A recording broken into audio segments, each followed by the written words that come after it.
Hello guys, welcome to my channel Muslim media reaction. Guys, अब जो reaction देने वाले हैं महाभारत का ही, ठीक है। तो वो भी उनके पास आ गई थी, है ना। वो जो भगवान परशुराम जो कह रही थी उनको, वो उनके पास आ गई थी, ठीक है। तो अब वो पता नहीं क्या बात करेंगे, उनको क्या नहीं, अब वो देखने के बाद ही हम आपसे बात करेंगे, ठीक है। तो पहले वीडियो स्टार्ट करते हैं। याचना सुनिए भगवान।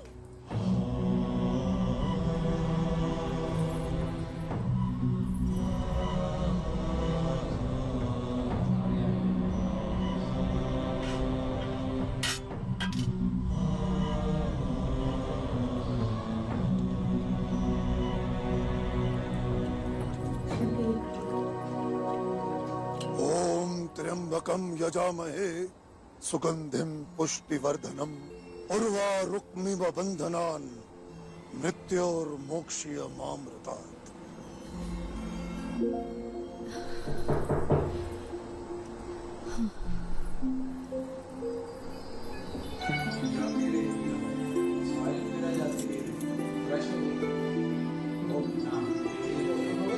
ठीक हो गए। मुझे ऐसा लगा था ये वैसे ही पढ़ रहा है, पर ये इससे ठीक हो गया। ये जो मैंने पढ़ा है इससे ठीक हो गई। कौन हो तुम देवी? इतने दुर्गम स्थल पर आने की तुम्हें क्या आवश्यकता आन पड़ी? न्याय मांगने आई हो भगवान। सब कहते हैं आपने अनगिनत क्षत्रियों का नाश किया है। 21 बार इस धरा पर मैंने आतताई और अन्यायी क्षत्रियों का विनाश किया है, विध्वंस किया है। परंतु अंत में मुझे ये ज्ञान प्राप्त हुआ कि कमंडल को उल्टा कर देने से उसके भीतर की रिक्तता उड़ेली नहीं जा सकती। उसमें पानी भर देने से ही उसकी रिक्तता दूर होती है। मनुष्य के हृदय में न्याय की स्थापना करने से अन्याय दूर होता है। इसलिए अब मैं धर्म और न्याय की स्थापना हेतु योग्य व्यक्तियों को शिक्षण देने का कार्य कर रहा हूं।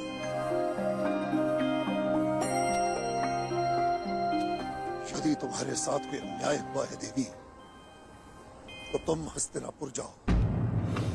वहां जाकर अपने हृदय का दुख मेरे प्रिय शिष्य देवव्रत भीष्म से जाकर कहो। वो तुम्हें न्याय आपको कभी गरुड़ न्याय दे सकता है? हिरण को कोई शेर कभी न्याय दे सकता है? भीष्म ने ही मेरे साथ अन्याय किया है भगवान। असंभव। देवी, सागर तट तोड़ सकता है, परंतु भीष्म अधर्म नहीं कर सकता। एक बार आकाश में छिद्र हो सकता है, परंतु भीष्म के चरित्र में दोष कदापि नहीं।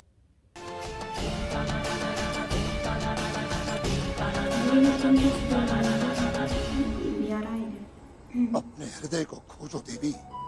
वैसे कोई बदला लेना चाहते हैं तो बदले में इंसान को कुछ समझ नहीं आता। कोई फूल दिखाई देगी।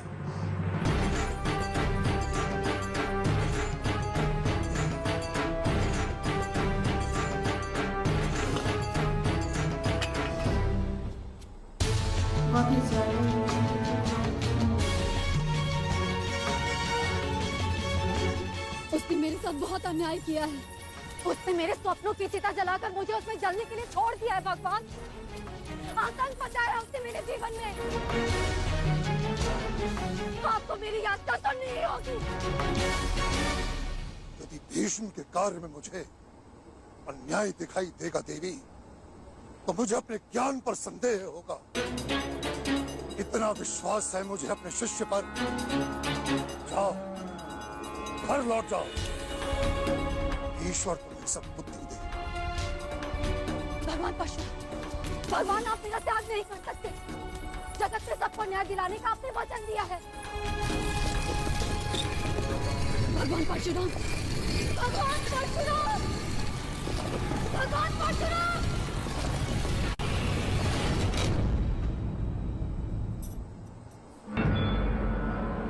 चले गए वो बिना बात मैं आपकी शरण नहीं छोड़ूंगी। भीष्म को दंड देना ही होगा। जब तक उसके होठों पर हास्य की एक भी रेखा है, तब तक मेरा हृदय जलता रहेगा भगवान, जलता रहेगा, जलता रहेगा, जलता रहेगा।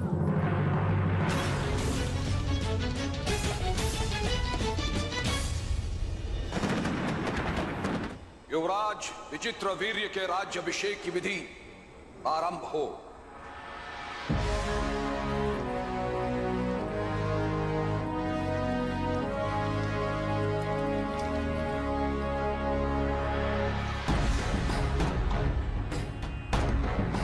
भाग्यवान हो तुम लोग। तुम्हें बहुत लंबे काल तक साम्राज्ञी बनकर इस सिंहासन पर बैठने का सौभाग्य मिलेगा। तुम्हारे पुत्र पौत्र आदि हस्तिनापुर पर शासन करेंगे। इससे अधिक क्या सुख प्राप्त हो सकता था तुम्हें?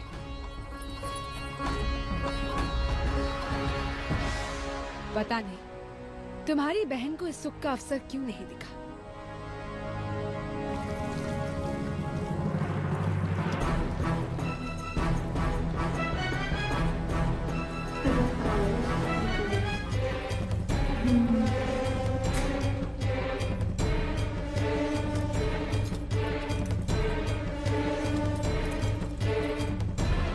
कैसे बनेगा? बुरा तो बुरा।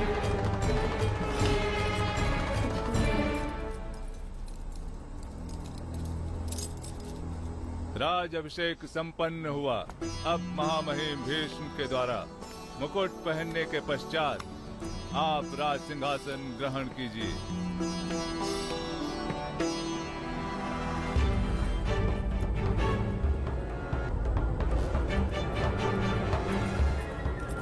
तलवार भी नहीं उठी।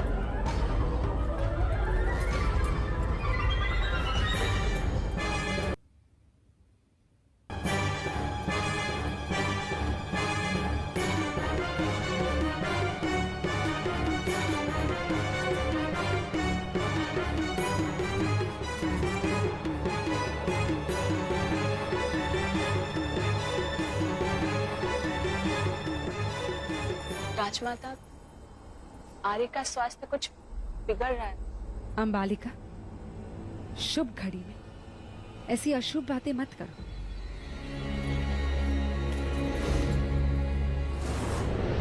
देख देख कर घबरा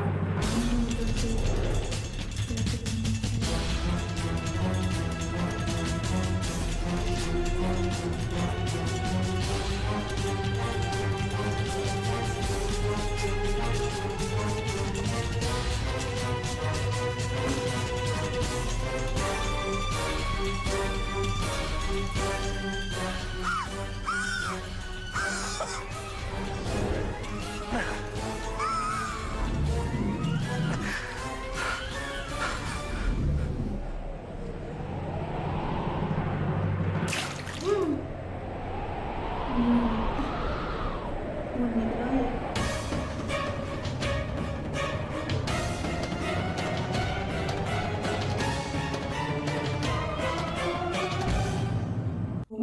गाइस जब आखिर में खून निकला हम तो डर गए थे। मैं तो खुद डर गई थी क्योंकि मैंने ऐसा कुछ नहीं सोचा था। मैंने सोचा था अरे गिरा के वो शायद हमें उनको पकड़ लेंगे और उनको बिठा देंगे। और हमें ये भी लग रहा था कि हाँ। तबीयत खराब हुई वो दूध डलने से, बस ऐसा कुछ हमने सोचा नहीं था। वही तो और वो दोनों अब शादी करेंगे या नहीं करेंगे, वो ऐसे से क्यों पता करेंगे अब नहीं अब शादी? क्या होगा गाइस। अभी हमें नेक्स्ट एपिसोड देखना पड़ेगा इसके लिए। तो हमें बहुत guys- एक्साइटमेंट है नेक्स्ट एपिसोड के लिए। उसमें पता चलेगा कि क्या होगा। वही तो अब वो उधर वो अपना प्रतिशोध लेना चाहती हैं और बदला लेना चाहती हैं, लेकिन अब पता नहीं वो शायद गलत है अपनी जगह, ठीक है, लेकिन उनके साथ गलत हुआ है। वो जिससे प्रेम करते थे उनको ही वो उन्होंने त्याग कर दिया और सिर्फ उनकी वजह से। कहीं ना कहीं वो गलत तो है लेकिन कोई भी उनका यकीन नहीं कर रहा है, ठीक है। तो गाइस हमारे चैनल को लाइक ज़रूर कीजिएगा, सब्सक्राइब भी ज़रूर कीजिएगा। तो मिलते हैं फिर अगली वीडियो में और जानेंगे आगे की स्टोरी।